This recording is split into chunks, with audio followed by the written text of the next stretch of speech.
we have the Olympics returning to Japan. So we don't really talk sports too much, you and I. But what does the Olympics mean to you, if it means anything at all? It's something cool. Like I try to catch it every time it's on. You know what I mean? I'm kind of neutral when it comes to the political aspect of it. Like I could get into it and talk about it, but I'm not gonna hear.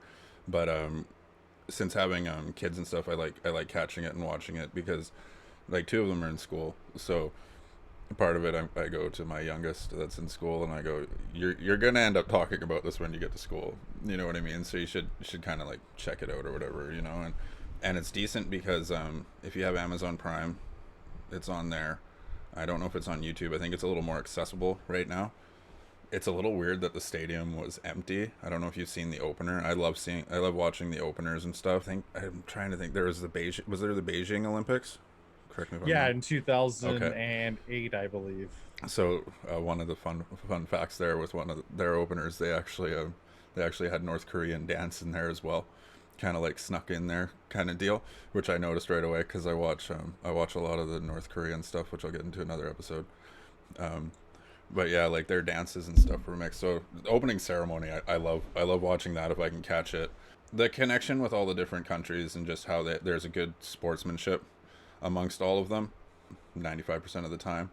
You know, I really enjoy seeing that, the dreams and aspirations of all the athletes and them just being there. You know what I mean? That's something cool to watch. What no matter really what the sport is for me, like it can be they were watching something to do with gymnastics and stuff yesterday that was on.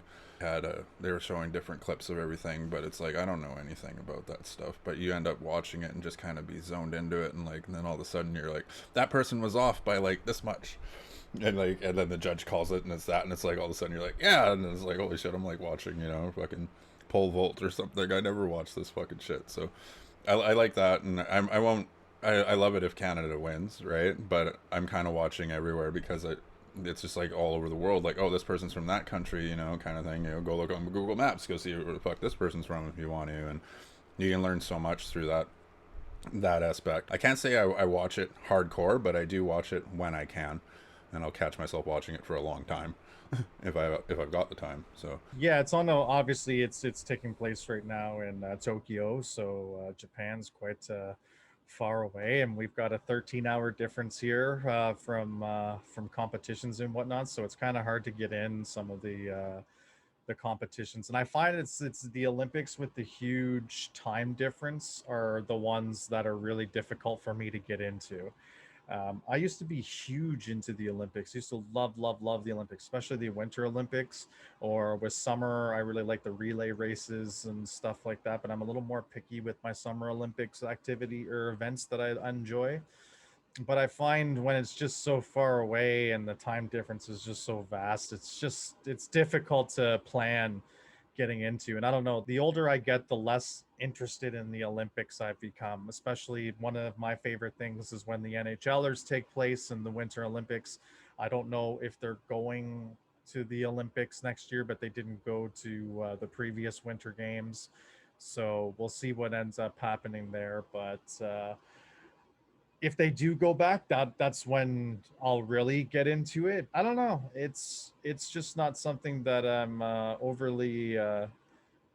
overly into as I once was. There's not a single event or a single Olympian that goes, you know what, I gotta watch that. Like Donovan Bailey as an example. When we were coming up as kids, we knew we had to watch the Donovan Bailey races and whatnot. And to me, there's just no Canadian Olympian star that really stands out. I know we've got Andre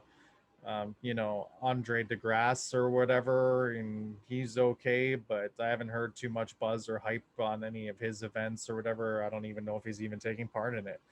And yeah, so I wish all of our Canadians the best of luck, and I hope that we do well and perform well. But typically, we don't perform all that great in the Summer Olympics, and I wish I had your outlook where I could look at the other countries and have fun, but it's like, nah, I just want to see what Canada's doing. I want to see Canada win. I hate seeing the Americans pile up medals and win. I'd rather see China win over the Americans. When it comes to sports, Americans are the most bitter rivals to me. I can't stand them when it comes to sports. So, yeah, that's where I stand. you're a fan of China? I'm a fan of Chinese sports in the Olympics over American sports in the You Olympics. better call it by what they want it to be called. This Olympics, they're calling themselves the People's Republic of China, not just China.